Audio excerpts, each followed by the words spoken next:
میرا بیٹا شادی ہی نہیں کرنا چاہتا تھا، کہتا تھا میرے لیے گونگی لڑکی ڈھونڈو۔ بڑی مشکل سے گونگی لڑکی ملی، بیاہ کر گھر لے آئی، مگر رات ہوتے ہی میرا بیٹا اور بہو چھت پر سونے چلے جاتے، کہتے نیچے گرمی ہے۔ مگر بہو جب نیچے آتی تو بہت تھکی ہوتی اور اشارے سے مجھے کچھ بتانا چاہتی تو میرا بیٹا اسے ڈانٹ کر اندر لے جاتا۔ اب مجھے شک ہونے لگا تھا کیونکہ بہو دن بدن کمزور ہوتی جا رہی تھی۔ ایک رات بوڑھی ہڈیوں کے ساتھ ہمت کی چھت پر چھپ کر بیٹھ گئی۔ کچھ دیر بعد بہو اور بیٹے کو دیکھ کر میری جان نکل گئی۔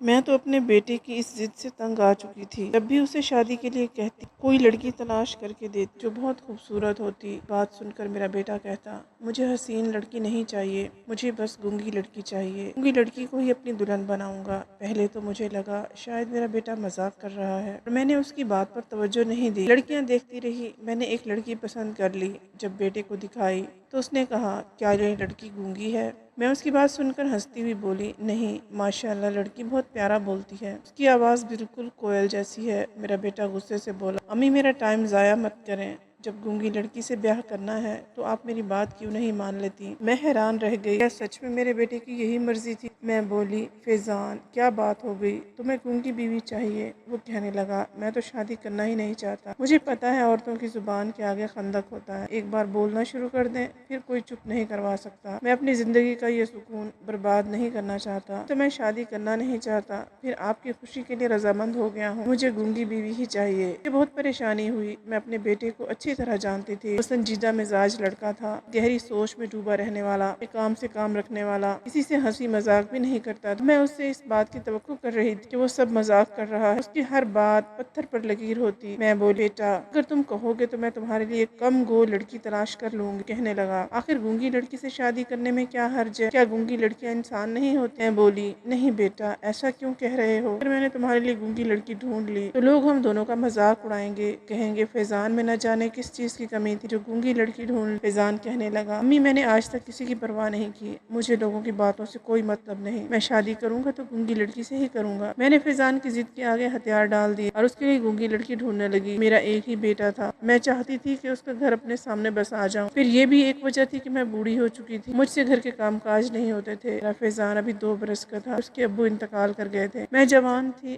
حسین بھی، لوگوں نے مشورہ دیا میں شادی کر لوں، مگر میں نے اپنے بیٹے کی وجہ سے شادی نہیں کی، مجھے تو اپنے بیٹے سے بہت پیار تھا، اپنی خاطر اس کی خوشیاں قربان نہیں کرنا چاہتی تھی۔ جب بھی کوئی مجھ سے کہتا دوسری شادی کر لو، میرے ذہن میں ایک ہی خیال آتا کہ اگر میرے دوسرے شوہر نے میرے بیٹے کا خیال نہ رکھا، اس نے اسے جھڑک دیا، میں کیا کروں گی؟ اسی وجہ سے میں نے شادی نہیں کی۔ مجھے فیضان سے بہت توقعات تھیں، میں نے اپنے گھر کا ماحول دوستانہ رکھا ہوا تھا، میں چاہتی تھی میرا بیٹا اور میں دوستوں کی طرح رہے، ایک دوسرے سے ہر بات شیئر کریں، لیکن میں ایسا کرنے میں ناکام رہی۔ نہ جانے کیوں میرا بیٹا کھویا کھویا رہتا تھا۔ شروع میں سمجھتی کہ اسے باپ کی کمی محسوس ہوتی ہے، جب بڑا ہوا تو ٹھیک ہو جائے گا، مگر یہ میرا وہم تھا۔ فیضان سدھرنے کی بجائے مزید اپنی ذات میں کھونے لگا تھا۔ میں نے سوچا ایسی لڑکی سے شادی کروں گی جو بہت ہنسمکھ ہو، چلو ساس بہو کا وقت اچھا گزرے گا، لیکن میرے ارمان پر فیضان نے پانی پھیر دیا۔ اب میں اس کے لیے گونگی لڑکی ڈھونڈنے لگی تھی۔ میں نے آس پاس رشتے کرانے والی عورتوں سے کہہ دیا مجھے ایک گونگی لڑکی چاہیے، مگر پریشانی کی بات یہ تھی کہ کوئی میری بات کو سنجیدگی سے نہیں لے رہا تھا۔ میں جس کو گونگی لڑکی کا کہتی وہ آگے سے کہتی ارے چھوڑو تم گونگی لڑکی کو، یہ دیکھو یہ لڑکی ایم اے پاس ہے، کوئی کہتی اپنے بیٹے کی شادی کر دو،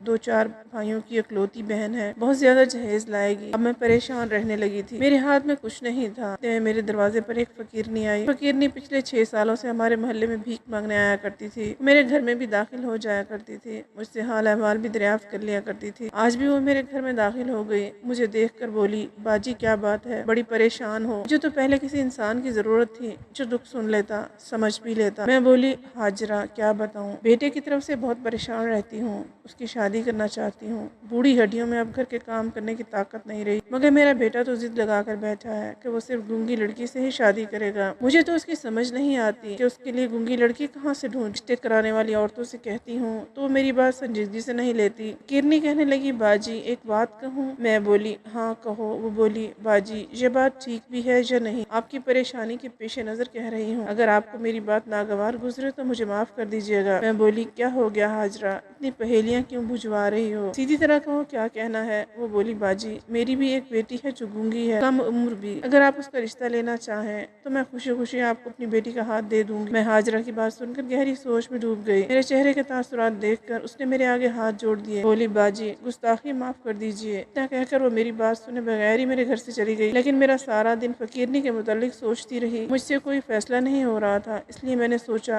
فیضان کے سامنے بات رکھ دوں گی، وہ جیسے کہے گا ویسے کر لوں گی۔ شام کے وقت فیضان واپس آیا تو میں نے فیضان سے بات کی کہ تمہیں گونگی لڑکی چاہیے، مگر اتنا بتاؤ امیر ہو یا غریب، پڑھی لکھی ہو یا ان پڑھ۔ میری بات سن کر فیضان کے چہرے پر مسکراہٹ پھیل گئی۔ وہ کہنے لگا مجھے بس گونگی لڑکی چاہیے، میری یہی ڈیمانڈ ہے، اور وہ غریب گھرانے سے ہو تو اس سے بڑھ کر میرے لیے کوئی بات نہیں ہوگی۔ میں بولی فیضان وہ حاجرہ ہے نا فقیرنی، ہمارے محلے میں آتی ہے، اس کی بیٹی ہے، وہ گونگی ہے، اگر تمہیں اعتراض نہیں ہے تو میں اسے اپنی بہو بنا لوں۔ میری بات سن کر فیضان جھٹ سے بولا امی آپ کو اسی وقت حاجرہ کے ساتھ چلے جانا چاہیے تھا، اس لڑکی کے ہاتھ پر پیسے رکھ آنے تھے، اب مجھے مزید 8 دن انتظار کرنا پڑے گا۔ امی اگلی جمعرات وہ جیسے ہی آئے آپ فوراً اس کے ساتھ چلی جائیے گا۔ میں بولی فیضان بیٹا تم سوچ سمجھ کر فیصلہ کرنا، یہ نہ ہو بعد میں مجھے گلا کرو۔ فیضان کہنے لگا امی آپ اسے بیٹی بنا کر رکھیے گا، وقت کے ساتھ ساتھ سب کچھ سیکھ جائے گی۔ میں نے سر ہلا دیا۔ فیضان اٹھ کر منہ ہاتھ دھونے چلا گیا اور میں فیضان کے متعلق سوچنے لگی۔ دن گزرتے گئے، میں نے محسوس کیا کہ وقت گزرنے کے ساتھ ساتھ فیضان کی بے چینی بڑھتی جا رہی تھی۔ مجھ سے اتنا کہہ دیا جیسے ہی حاضرہ آیا آپ اسے گھر روک لیجیے گا اور مجھے فون کر کے بلا لیجیے گا، وہ غریب لوگ ہیں، انہوں نے شادی کی تیاری تو نہیں کرنا ہوگی، ہم مولوی صاحب لے جائیں گے اور لڑکی بیاہ لائیں گے۔ میں نے اس بات میں سر ہلا دیا۔ اب مجھے معاملہ پیچیدہ لگنے لگا تھا۔ پہلے میرا بیٹا شادی کے لیے راضی نہیں ہو رہا تھا، اب اس نے اتنی جلدی مچا دی، مجھے خود سمجھ نہیں آ رہا تھا۔ خیر جمعرات بھی آ ہی گئی، میں ناشتہ بنا کر فیضان کا انتظار کرتی رہی۔ وہ صبح سویرے آفس کے لیے اٹھ جاتا تھا، ہم دونوں ماں بیٹا مل کر ناشتہ کیا کرتے تھے۔ میں نے کافی دیر انتظار کیا، وہ نہ آیا۔ میں نے سوچا پتہ نہیں آج اس کی آنکھ کھلی ہو یا نہ، اس لیے میں فیضان کے کمرے میں چلی گئی۔ میں نے اسے 1-2 آوازیں دی، وہ اٹھ کر بیٹھ گیا۔ میں بولی بیٹا جلدی سے اٹھو، آفس کے لیے دیر ہو رہی ہے۔ فیضان کہنے لگا امی میں آج آفس نہیں جاؤں گا۔ اس کی بات سن کر میں حیران رہ گئی، فیضان تو بلا ضرورت چھٹی نہیں کیا کرتا تھا۔ میں بولی کیا بات ہے بیٹا، طبیعت تو ٹھیک ہے نا؟ وہ بولا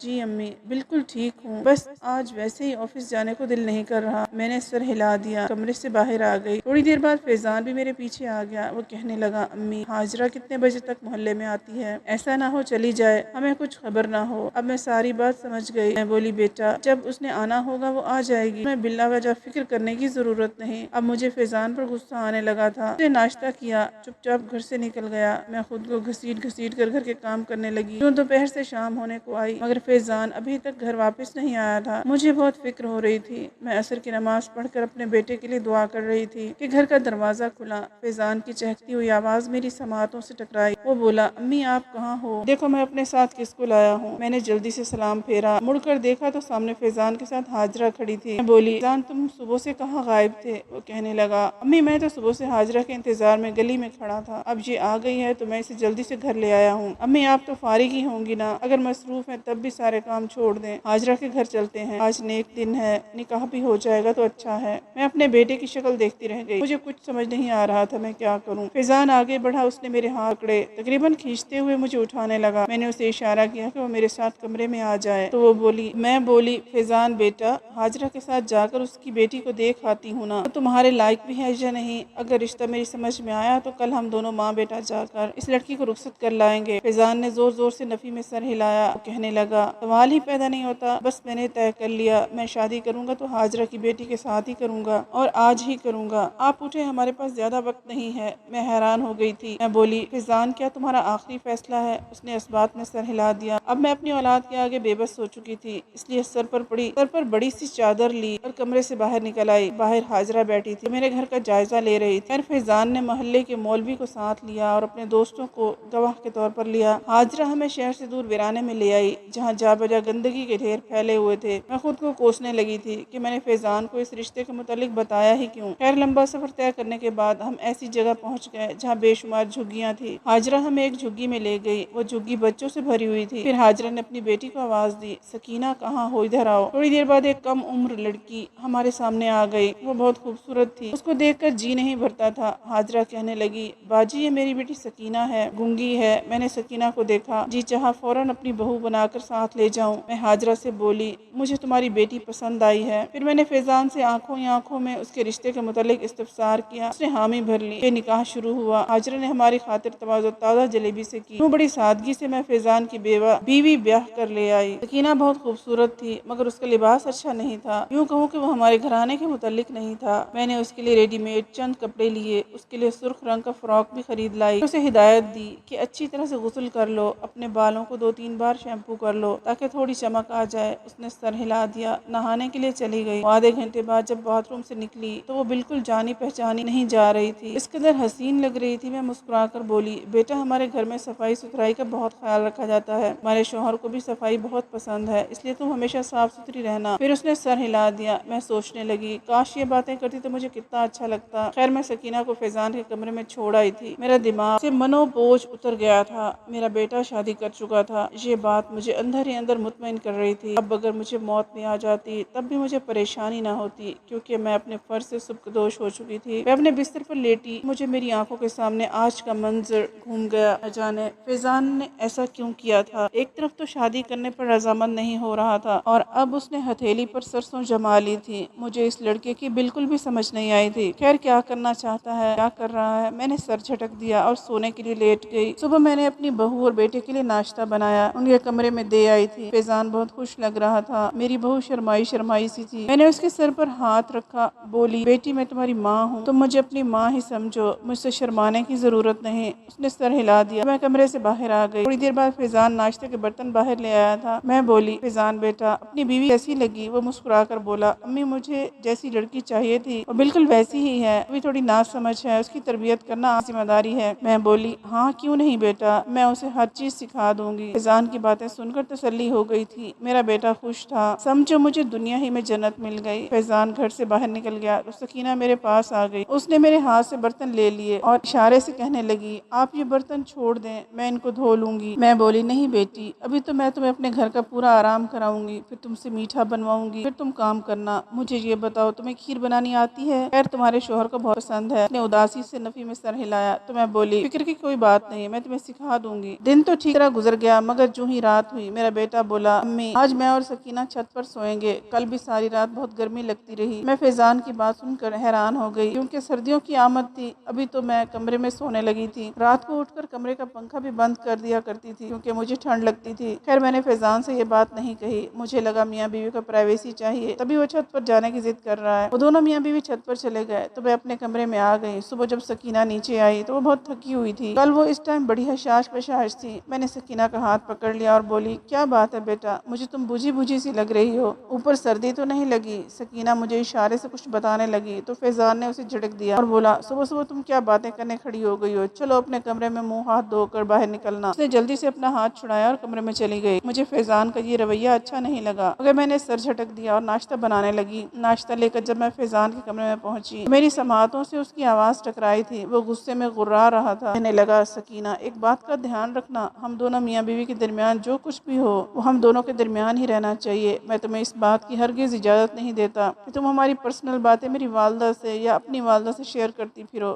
پر یہ نہ سمجھنا میں گھر سے باہر چلا جاؤں گا تو مجھے علم نہیں ہوگا تم نے میری ماں کو کیا بتایا ہے، اگر مجھے کچھ بھی ایسا ویسا معلوم ہوا تو میں تمہیں طلاق دے دوں گا۔ میں تو فیضان کی باتیں سن کر دنگ رہ گئی تھی۔ میں تھوڑی دیر بعد ان کے کمرے میں داخل ہوئی، میرے سامنے فیضان بالکل نارمل تھا، بلکہ سکینہ کے سامنے ہنس ہنس کر باتیں کر رہا تھا۔ میں ان کو ناشتہ دے کر باہر آ گئی، سوچنے لگی نہ جانے فیضان کی تربیت میں مجھ سے کہاں کمی رہ گئی ہے۔ چند دن گزرے تو سکینہ نے مجھ سے ضد کی کہ وہ گھر کے کام کاج کرنا چاہتی ہے، اس لیے وہ کھیر سیکھنا چاہتی ہے۔ میں نے بھی اس بات پر زیادہ انکار نہیں کیا، کچن میں لے گئی، ہم دونوں مل کر کام کر رہے تھے۔ تب میں نے اپنی بہو کے چہرے کو بڑے غور سے دیکھا، مجھے اس کا چہرہ مرجھایا ہوا لگا، آنکھوں کے نیچے ہلکے پڑ چکے تھے جو اس کی بے خوابی کے گواہ تھے، چہرہ زرد ہو گیا تھا۔ میرے گھر میں ہر چیز تھی، کھانے پینے کی کمی نہیں تھی، مگر سکینہ اس گھر میں آ کر کمزور ہو گئی تھی۔ اس سے تو اچھی اس کی صحت جھگی میں تھی جہاں اس کی ماں مانگ کر لاتی تھی پھر اپنے بچوں کا پیٹ بھر دیتی تھی۔ آج فیضان بھی آفس گیا ہوا تھا، اس لیے میں نے سوچا تفصیلی طور پر سکینہ سے پوچھتی ہوں کہ اسے اس گھر میں کسی چیز کی کمی ہے، وہ کیوں پریشان رہتی ہے۔ میں بولی بیٹا کھانا پیٹ بھر کر نہیں کھاتی، تم ایسا لگتا ہے شاید میرے ہاتھ کی ہانڈی تمہیں پسند نہیں آتی۔ اس نے نفی میں سر ہلایا اور مجھے اشاروں سے بتانے لگی میں تو پیٹ بھر کر کھانا کھاتی ہوں، آپ بہت مزے مزے کی چیزیں بناتی ہیں۔ میں بولی پھر تم اس قدر کمزور کیوں ہو گئی ہو؟ تمہاری امی مجھ سے پوچھیں گی تو میں کیا جواب دوں گی؟ سکینہ کی آنکھیں ایک دم سے بھیگ گئیں۔ اس نے مجھے اشارے سے بتایا، مجھے فیضان سے بہت ڈر لگتا ہے۔ اس کی بات سن کر میں بہت پریشان ہو گئی تھی۔ میں بولی، کیوں؟ فیضان سے ڈر کیوں لگتا ہے؟ اس نے تم سے کچھ کہا ہے؟ سکینہ ایک دم پھوٹ پھوٹ کر رونے لگی، میرے سینے سے لگ گئی تھی۔ اس بچی کی حالت مجھ سے دیکھی نہیں جا رہی تھی۔ میں بولی، کیا بات ہے سکینہ؟ مجھے کھل کر بتاؤ، میں فیضان کے کان کھینچوں گی۔ اس نے میرے سامنے ہاتھ جوڑ دیے اور مجھے سمجھانے لگی، آپ ان باتوں کا ذکر فیضان سے مت کیجیے گا، نہیں تو وہ میرے ساتھ بہت برا سلوک کریں گے۔ میں نے اسے یقین دہانی کروائی کہ ایسا کچھ نہیں ہوگا، تم بے فکر رہو۔ اس کے بعد میں نے سکینہ سے مزید جانچ پڑتال کی۔ شام میں فیضان آیا تو میں ان دونوں میاں بیوی کے تمام معاملات غور سے دیکھنے لگی۔ مجھے صاف نظر آ رہا تھا کہ ان کے درمیان کچھ نہ کچھ گڑبڑ ضرور ہے۔ میں نے سوچ لیا تھا، آج میں اس رات سے پردہ ہٹا کر رہوں گی۔ رات ہوئی تو فیضان اور سکینہ چھت پر سونے کے لیے چلے گئے، جبکہ میں اسی ششوپن میں مبتلا تھی کہ اب مجھے کیا کرنا چاہیے۔ آخر میں اس فیصلے پر پہنچ گئی کہ مجھے چھت پر جا کر اپنی آنکھوں سے دیکھنا چاہیے کہ آخر ماجرا کیا ہے۔ یوں میں گھٹنوں کی مریض بڑی مشکل سے سیڑھیاں چڑھنے لگی تھی۔ ایک ایک قدم اٹھا کر میں چھت پر پہنچی تو سامنے کا منظر دیکھ کر دل دہل گیا۔ ایک بڑا سا گول دائرہ تھا، اس کے ارد گرد آگ جل رہی تھی۔ اس گول دائرے میں سکینہ بیٹھی تھی جو بہت زیادہ ڈری ہوئی تھی، جبکہ فیضان دائرے کے باہر کھڑا کچھ تیز تیز پڑھ رہا تھا۔ وہ عجیب سی زبان تھی جو میں نے پہلے کبھی نہیں سنی تھی۔ میں مزید آگے بڑھی تو دیکھا سکینہ کو سانس لینے میں دشواری ہو رہی ہے، ایسا لگتا تھا جیسے وہ آخری سانسیں لے رہی ہو۔ میں آگے بڑھی اور سکینہ کو نکالنے کی کوشش کرنے لگی۔ اتنی دیر میں فیضان کی نظر مجھ پر پڑی۔ وہ ایک دم سے چیخ پڑا تھا، بولا، امی پیچھے ہٹیں، سکینہ کے قریب جانے کی کوشش مت کریں، نہیں تو میری اتنی راتوں کی محنت خراب ہو جائے گی۔ میں بولی، فیضان، سکینہ مر جائے گی۔ فیضان کہنے لگا، امی اگر سکینہ بچ گئی تو میں مر جاؤں گا۔ میں نے اپنی ساری جوانی کالے جادو کی کتابیں پڑھنے میں گزار دی۔ امی میں بہت زیادہ طاقتور ہونا چاہتا ہوں، میں چاہتا ہوں کچھ ایسا کروں کہ سب انسانوں پر میرا راج ہو۔ امی دیکھیں، میں کامیابی کی دہلیز پر پہنچ گیا ہوں، آپ میرا کام خراب مت کیجیے۔ میں نے اس گونگی لڑکی سے اس لیے شادی کی تاکہ وہ آپ کو کچھ نہ بتا پائے میں کیا کر رہا ہوں، لیکن نہ جانے آپ کو کیسے علم ہو گیا، آپ یہاں پہنچ گئیں۔ میں ہکا بکا سی کھڑی تھی، میرے سامنے سکینہ آخری سانسیں لے رہی تھی۔ میں خوفزدہ آواز میں بولی، فیضان، سکینہ مر جائے گی۔ وہ کہنے لگا، امی سکینہ مر جائے گی تو آپ کا بیٹا لافانی ہو جائے گا، لیکن اگر آپ نے سکینہ کی جان بچانے کی کوشش کی تو میں مر جاؤں گا۔ وہ طاقتیں جو میں نے اتنے عرصے سے جمع کر رکھی تھی وہ مجھے اندر ہی اندر فنا کر دیں گی۔ میں سارا قصہ سمجھ چکی تھی، مجھے سکینہ اور فیضان میں سے کسی ایک کو چننا تھا۔ آخر تھوڑی سی تاخیر کر دی تو سکینہ مر جاتی۔ وہ بے گناہ معصوم تھی، اس کا کوئی قصور نہیں تھا۔ فیصلہ سچ، حق اور باطل کا تھا۔ نہ جانے اس وقت مجھ میں اتنا حوصلہ کیسے آ گیا۔ میں نے اپنی کوکھ اجاڑنے کا فیصلہ کر لیا۔ میں نے ایک دم سے سکینہ کو اس دائرے سے کھینچ کر باہر نکال لیا تھا۔ سکینہ زمین پر لیٹی تڑپ رہی تھی، جبکہ میرے بیٹے نے اپنے گلے کو مضبوطی سے تھام لیا تھا جیسے کوئی اس کا گلا دبا رہا ہو۔ میں نے آیت الکرسی پڑھنا شروع کی، مگر اس سے پہلے میرا بیٹا ڈھیر ہو کر زمین پر گر پڑا۔ ایک لمحے کو مجھ پر قیامت بیت گئی۔ میرا جوان جہان بیٹا میرے بڑھاپے کا سہارا مر چکا تھا۔ سکینہ بچ گئی تھی۔ میں پھوٹ پھوٹ کر رونے لگی۔ میں نے سارے ثبوت موقع سے مٹا دیے۔ میں نے سب کو یہی بتایا کہ میرا بیٹا ہارٹ اٹیک کی وجہ سے مرا ہے۔ لوگ اس کی جوان موت پر غمزدہ تھے۔ میں نے اپنے بیٹے کے ایصال ثواب کے لیے قرآن خوانی کروائی۔ میری بہو سکینہ فیضان کی عدت میں بیٹھی ہے، دن رات اس کی مغفرت کی دعا کرتی ہے۔ میں نے سکینہ کو اجازت دے رکھی ہے، جیسے ہی مناسب رشتہ مل جائے تم دوسری شادی کر لینا، مگر وہ فی الحال میرے ساتھ رہنا چاہتی ہے۔ میں ہر لمحہ یہ سوچ کر غمزدہ ہو جاتی ہوں کہ نہ جانے میرے بیٹے کو خدا کے حضور معافی ملے گی یا نہیں۔ میں نے آج آپ سب کے سامنے اپنا غم بانٹ لیا۔ آپ سب میرے بیٹے کے لیے دعا ضرور کیجیے گا۔